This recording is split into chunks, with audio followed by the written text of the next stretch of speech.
¿Qué determina a cómo reaccionamos ante una tormenta emocional? ¿Por qué un niño grita y otro se calma? ¿Y por qué un adulto abraza y otro grita? ¿Será que nacimos así o nos volvimos así? Hace unos días vi una escena que me conmovió profundamente. Un niño llorando con fuerza en un centro comercial y su mamá se agachó a la altura y en segundos el niño le dio un manotazo en el rostro. Ella no reaccionó con enojo, lo sostuvo suavemente la mano, lo miró y lo abrazó. El niño lloró un poco más, pero ya no desde el desborde, sino desde el alivio. Muchos alrededor pensarían: ella tiene paciencia por naturaleza, o ese niño es malcriado o intenso. Y si no fuera tan simple, cuando decimos que alguien es así, calmado, impulsivo, irritable, sensible, solemos pensar que es algo fijo, que viene desde nacimiento, pero la ciencia nos muestra otra cosa. Somos biología moldeada por experiencias. Hoy quiero que veamos esta escena no desde el juicio cotidiano, sino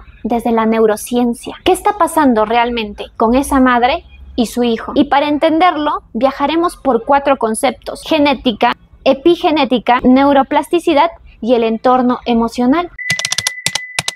Todo empieza incluso antes de nacer, cuando un espermatozoide y un óvulo se unen de una manera única. De esa unión surgen 23 pares de cromosomas, 23 de papá y 23 de mamá, que contienen un manual biológico con miles de instrucciones codificadas en los genes. Cada gen está escrito con un alfabeto con 4 bases nitrogenadas: guanina, citosina, adenina y timina. De esta secuencia surgen 3.500 millones de combinaciones posibles y solo el 2% de este manual es codificante. Ahí están las instrucciones, como las características físicas, predisposición emocional, temperamento y algunos rasgos de personalidad. De ahí vienen frases comunes: tiene el carácter del abuelo, es igualito al papá. ¿Y qué pasa con el otro 98%? Ese espacio no está vacío. Es el terreno donde el entorno interactúa con nuestra biología. Cuando decimos que un niño es así porque nació así, estamos viendo solo una parte del cuadro. La genética nos da un plano, una predisposición a ser más sensible, más tranquilos, más reactivos, pero ese plano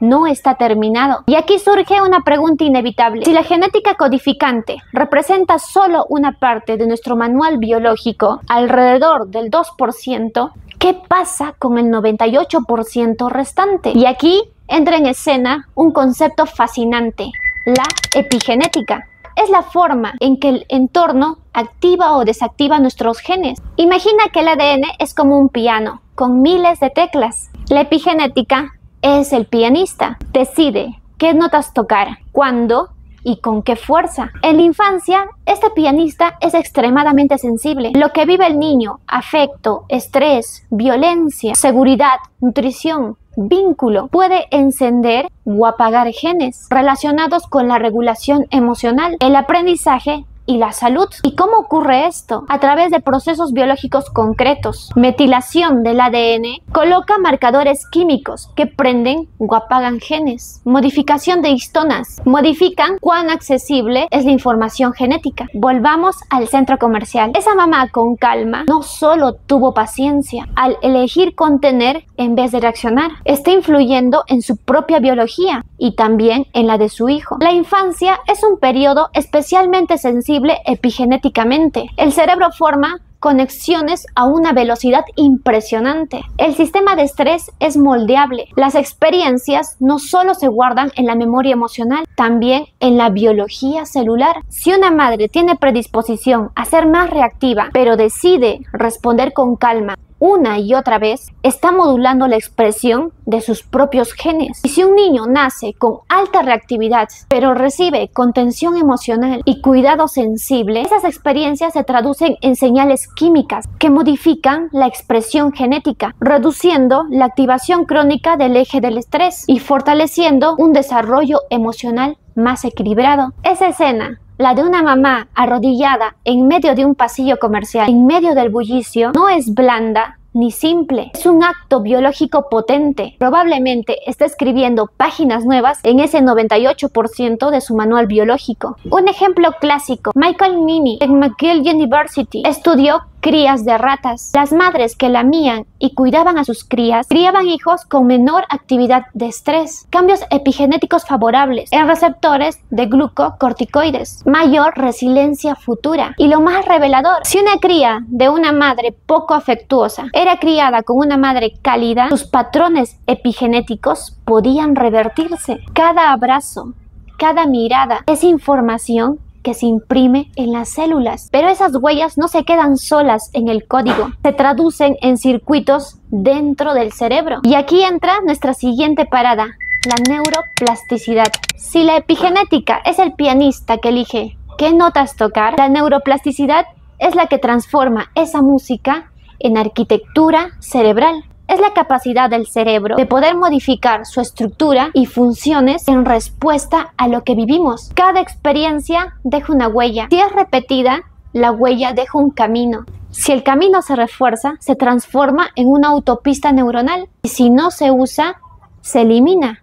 Eso es poda sináptica. Volvamos otra vez a la escena. Cuando la madre responde con contención emocional, refuerza en su hijo circuitos relacionados con la calma, la seguridad y el apego. Y si no hubiera contención, solo gritos, rechazo, indiferencia, se fortalecerían circuitos de alerta y defensa. La experiencia es la arquitectura del cerebro. No es una metáfora bonita, es biología pura. La plasticidad también significa esperanza. Un cerebro que ha atravesado experiencias adversas no está condenado. Con interacciones seguras, repetidas y rítmicas, como abrazos, presencia y vínculo, puede reorganizarse. Bruce Perry lo explica bien. La repetición de experiencias seguras reconfigura circuitos dañados por el trauma. Y eso nos lleva al cuarto punto, la herramienta más poderosa para esculpir el cerebro, el entorno emocional. Un niño pequeño no tiene desarrollada completamente su corteza prefrontal, la encargada de la autorregulación. Y cuando está en plena rabieta,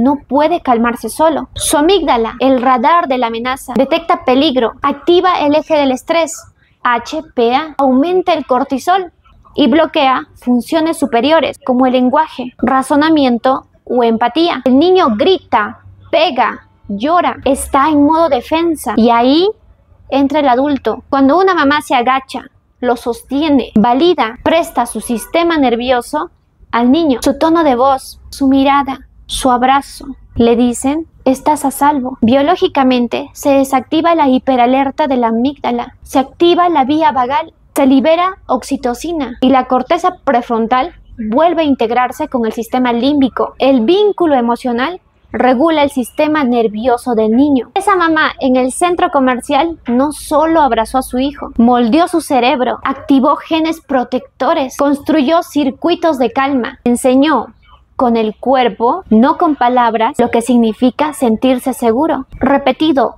una y otra vez, este tipo de experiencias crea niños con mayor integración entre la corteza prefrontal y la amígdala, menor reactividad fisiológica al estrés, mejor autorregulación emocional a largo plazo, mayor empatía, flexibilidad y resiliencia. La seguridad emocional no malcría, construye resiliencia biológica. Y por el contrario, cuando un niño crece en entornos impredecibles, con respuestas duras, sin contención emocional, su amígdala permanece hiperactiva. Su eje del estrés se vuelve crónicamente activado. Pero gracias a la plasticidad, esto no es irreversible. Nuevas experiencias pueden transformar esta ruta. Así que cuando vemos a una madre abrazando a su hijo en medio de una tormenta emocional, no estamos viendo debilidad ni permisividad. Estamos viendo neurociencia en acción. Una historia que se escribe célula por célula, sin palabras, pero con un impacto duradero. Porque criar no solo es educar, es literalmente